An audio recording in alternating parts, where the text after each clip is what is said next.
Footpath ತೆರವಿಗೆ ಬಂದ ಅಧಿಕಾರಿಗಳ ಮೇಲೆ ಹಲ್ಲೆ ನಡೆಸಿದಂತ ಪ್ರಮುಖ ಆರೋಪಿ ಬಸವರಾಜ್ ಪಡುಕೋಟೆ ಬಂಧನ ಆಗಿದೆ. ಶಿವಾಜಿನಗರದಲ್ಲಿ ಅಧಿಕಾರಿಗಳ ಮೇಲೆ ಹಲ್ಲೆ ನಡೆಸಿದಂತ ಪ್ರಕರಣಕ್ಕೆ ಸಂಬಂಧಪಟ್ಟ ಹಾಗೆ ಕಮರ್ಷಿಯಲ್ ಸ್ಟ್ರೀಟ್ ಪೊಲೀಸರು ಈ ಬಸವರಾಜ್ ಎಂಬ ವ್ಯಕ್ತಿಯನ್ನ ಬಂಧಿಸಿದ್ದಾರೆ. ಹೀಗಾಗಿ ಹಲ್ಲೆ ಪ್ರಕರಣದಲ್ಲಿ ಈಗ ಬಂಧಿತರ ಸಂಖ್ಯೆ 11ಕ್ಕೆ ಏರಿಕೆ ಆಗಿದೆ. ಬೆಂಗಳೂರಲ್ಲಿ ನಡೀತಾ ಇರುವಂತಹ ಫುಟ್ಪಾತ್ ತೆರವು ಕಾರ್ಯಾಚರಣೆ ಆದರೆ ಇವತ್ತು ಹೈಡ್ರಾಮಾ ನಡೆದು ಹೋಯಿತು. ಅಧಿಕಾರಿಗಳ ಮೇಲೆ ಹಲ್ಲೆ ಮಾಡೋ ಹಂತಕ್ಕೆ ಹೋಗಿದ್ರು ಇಲ್ಲಿ ತೆರವು ಕಾರ್ಯಾಚರಣೆಗೆ ಬಂದಾಗ. ಸೊ ಈ ಘಟನೆಗೆ ತೀವ್ರ ಖಂಡನೆ ವ್ಯಕ್ತ ಆಗಿತ್ತು. ಸಚಿವರು ಕೂಡ ಇದನ್ನು ತೀವ್ರವಾಗಿ ಖಂಡಿಸಿದ್ರು. ಸುಮ್ಮನೆ ಬಿಡಲ್ಲ ಅಂತ ವಾರ್ನಿಂಗ್ ಕೂಡ ಕೊಟ್ಟಿದ್ರು.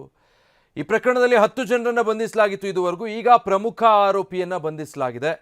ಬಸವರಾಜ್ ಪಡುಕೋಟೆ ಅಂತ ಈತ ಪ್ರಮುಖ ಆರೋಪಿ ಅಧಿಕಾರಿಗಳ ಮೇಲೆ ಹಲ್ಲೆ ನಡೆಸಿದಂಥ ಪ್ರಕರಣದಲ್ಲಿ.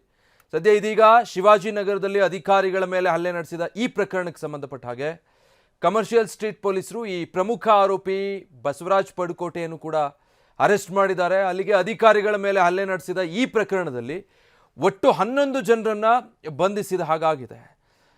ಸಾಕಷ್ಟು ಈಗಾಗಲೇ ಕಡೆಗಳಲ್ಲಿ ಬೆಂಗಳೂರಲ್ಲಿ ಈ ರೀತಿ ಫುಟ್ಪಾತ್ ತೆರವು ಕಾರ್ಯಾಚರಣೆ ನಡೀತಾ ಇದೆ. ಬಹಳಷ್ಟು ಕಡೆಗಳಲ್ಲಿ ವಿರೋಧ ಪ್ರತಿಭಟನೆಗಳು ಕೇಳಿಬಂದಿತ್ತು, ನಾವು ನೋಡಿದ್ದೀವಿ.